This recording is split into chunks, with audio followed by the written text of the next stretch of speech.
A record 120 cities get perfect HRC city score, meaning hope for the future.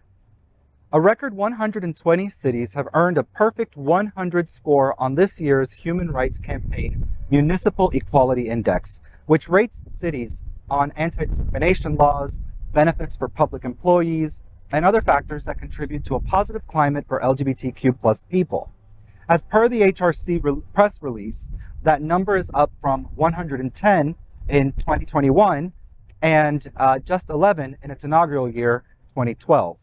Quote, illustrating the striking advancements municipalities have made despite some being in states that have seen increased extremist-led anti-LGBTQ+ rhetoric and legislation, end quote.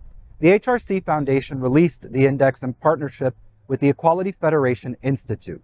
A perfect HRC score for a city also means the availability of better healthcare and medical treatment in the local community for HIV/AIDS prevention and treatment for the LGBTQ+ community. Joe D. Winterhoff, HRC Senior Vice President of Policy and Political Affairs, said, quote, LGBTQ+ people everywhere deserve to live in welcoming places that are focused on building equality for all.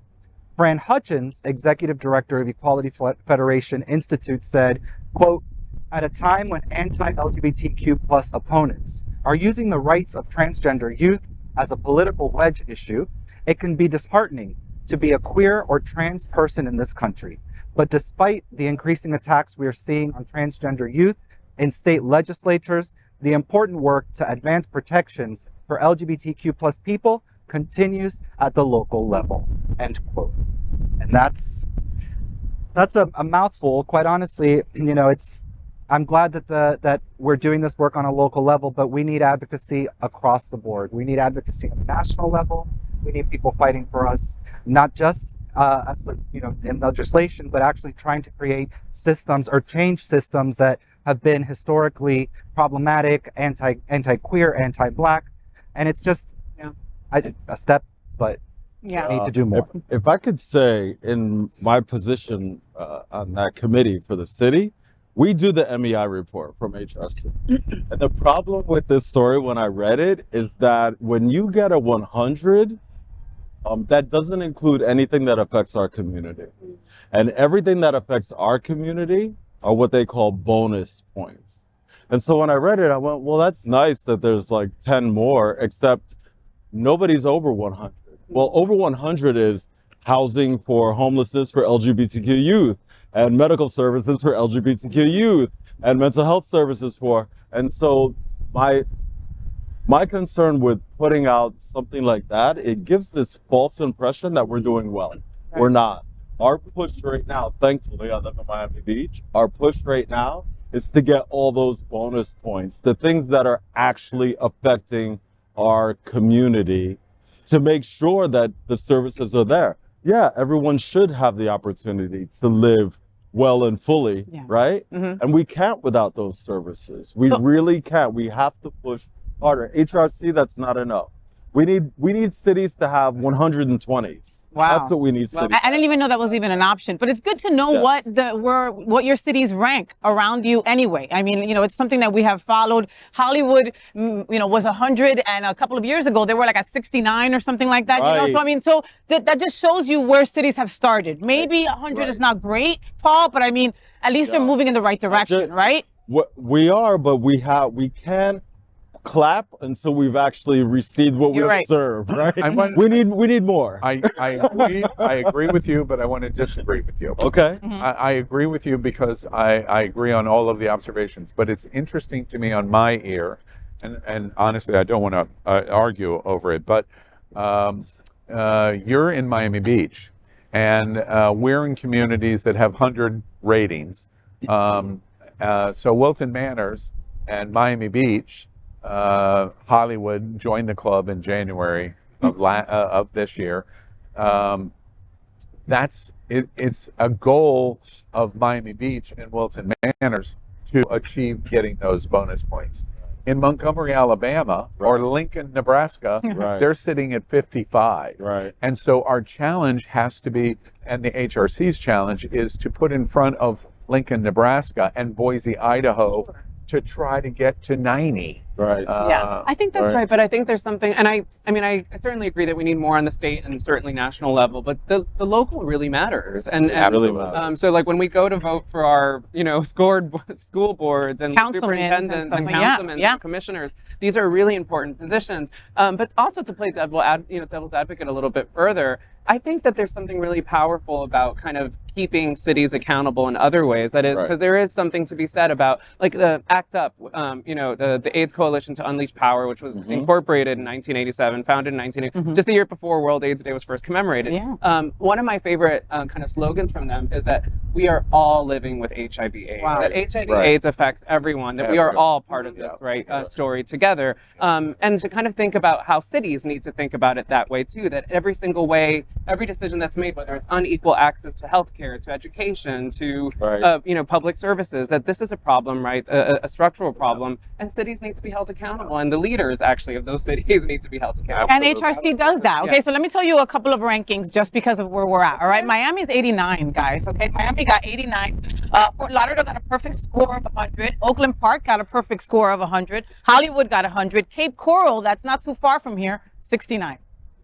69. And Miami Shores, 85, which is right down the street. Again, a lot of improvement needs to happen. And now that I know that there's bonus points, where's my bonus points, people? In Wilton Manors, we're going to have to work on some of those bonus points. As we've told you, Hello, sexy. We are broadcasting from a rooftop event center here at Care Resource. This is the inaugural event here. We're at World AIDS Day, and we're going to take a moment to talk to this very handsome gentleman here to the left of me.